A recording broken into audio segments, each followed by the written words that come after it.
So actually, that's an interesting question, right? So it's going to sound weird to say this, but the catalyst for my journey to get involved with philanthropy, it was actually spawned by 9/11. So,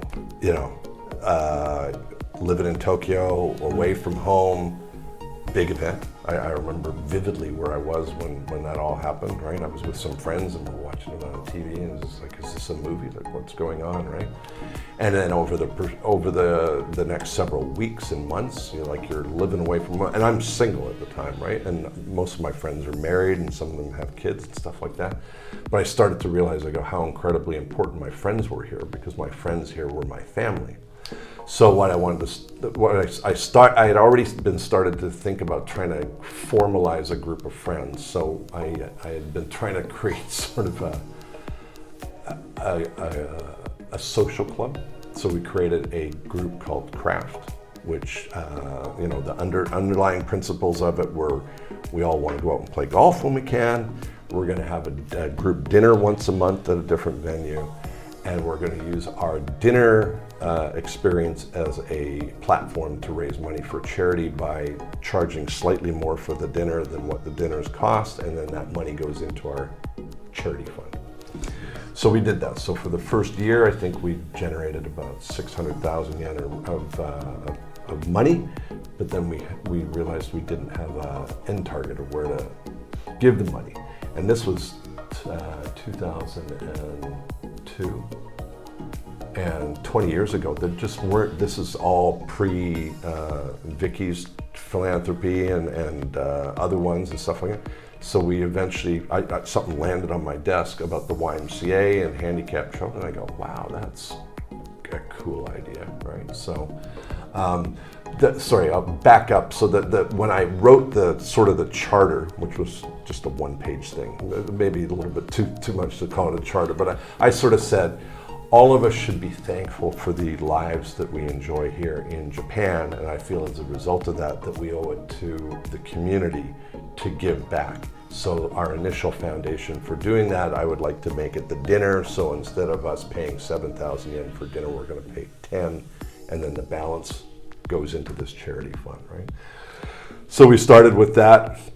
And started giving money to the Y. And then a couple of years after, I think a year into doing that, the Y then asked me if somebody from our golf group could be on their board. So Brian got involved he actually joined the Y on the board before I did. And then not long after that, they asked me if I would also be interested. So then I joined as well. And then very quickly, both Brian and I got much more involved, because they had a general committee back then, and then they had like a operating committee. So I think both of us got involved in the operating committee quite quickly into it all. And then suddenly Marco Crivelli suddenly left Japan, and suddenly they tapped me on the shoulder and said, we'd like you to be the president. And I go, whoa. I go, I've just gotten onto this horse. I go, so, and then it just grew from there, right? In the early days of the Y, they used to do letter campaigns where they would write letters to people that you know and ask them to make a donation. And by then I was I was very well connected, and I just thought, wow, okay, I should be good at this. I go, I know so many people on it. So I wrote, 100 letters or something, 2 donations. 2 people out of the 100 that I wrote a person, like a letter, not an email, like a physical letter, and I'm like, wow. And so I just came back down to earth, and I'm sort of like, wow. And I go, so either I don't know those people as well as I do, or people just are that uninterested in philanthropy or whatever.